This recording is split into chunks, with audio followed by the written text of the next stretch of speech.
আওয়ামী লীগ আসলে বাস্তবতায় নেই। একটা হচ্ছে স্বাভাবিক পতন বা স্বাভাবিক ক্ষমতা হস্তান্তর, যেটা আমরা 2001 সালে দেখেছি বা 2006 সালেও, যদিও স্বাভাবিক তখন ক্ষমতা হস্তান্তর হয়নি, 1/11 হলো, বা আমরা 96-এ দেখেছি যে বিএনপির হাত থেকে ক্ষমতা আওয়ামী লীগে গেছে, তাই না? এটা হচ্ছে স্বাভাবিক প্রক্রিয়া। কিন্তু একটা রাষ্ট্রে যখন জনগণ তার মতামত প্রকাশ করতে পারে না, যখন ভোট দিতে পারে না, তখন জনগণের হাতে আর কি থাকে? একটা বিষয় থাকে, সেটা হচ্ছে গণ অভ্যুত্থান।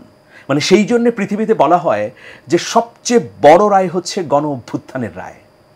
আপনি সব কিছু রুদ্ধ করে দিয়েছেন, দরজা জানালা বন্ধ, মত প্রকাশ করতে পারছি না, নিঃশ্বাস নিতে পারছি না, নাগরিক বলতে আমার কোনো মূল্যই নেই, তখন মানুষ অভ্যুত্থান করে, জিম্মি দশায় চলে যায়। সুতরাং আমি প্রথমে বলবো যে এই সরকারের বৈধতা, মানে এই সরকার মেরুদণ্ডহীন অনেক ক্ষেত্রে, সেটা আমি স্বীকার করে নিচ্ছি বা সেটা আমি নিজেই বলছি, কিন্তু এই সরকারের বৈধতা নিয়ে যদি কথা বলেন তাহলে সম্পূর্ণভাবে ভুলভাবে উপস্থাপন হবে। একটা গণ অভ্যুত্থানে জনগণের যে উত্থান, এটাই হচ্ছে সর্বোচ্চ এবং শ্রেষ্ঠ রায়। এটা ভোটের চেয়েও বড় রায়,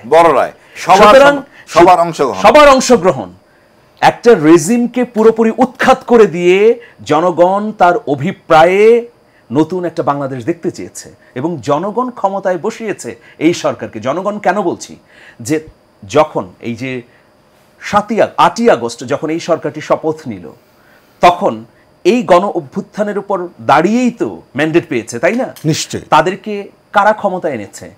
এই ছাত্র জনতার অভ্যুত্থানের যারা সংগঠক, তারাই তো নাম প্রস্তাব করেছে, তারাই তো এটাকে সাজিয়ে দিয়েছে। তো এই রক্তের উপর এবং আহত মানুষের যে চেতনা, তার উপর দাঁড়িয়ে আছে এই সরকার। এখন এই সরকারকে যদি অবৈধ বলি, কেউ যদি অবৈধ বলে, তার মানে সে গণ অভ্যুত্থানকে স্বীকার করছে না, তার মানে প্রচলিত সকল কিছুকেই সে অস্বীকার করছে। এখন আওয়ামী লীগ যদি তার বাস্তবতাটা উপলব্ধি না করে একটা স্বপ্নের ঘোরের মধ্যে থাকে, তাহলে তো আর কোনো কথা নেই। যেটা তারা 16 বছর ছিল, তারা দিনের ভোট রাতে করে বলেছে যে না ভোট হয়েছে, তারা আসন ভাগাভাগি করে দামি প্রার্থী দিয়ে বলেছে যে না এটাই আমাদের নির্বাচন। সুতরাং তারা আসলে প্রকৃত অর্থে গণতন্ত্র বা নির্বাচন চায়নি।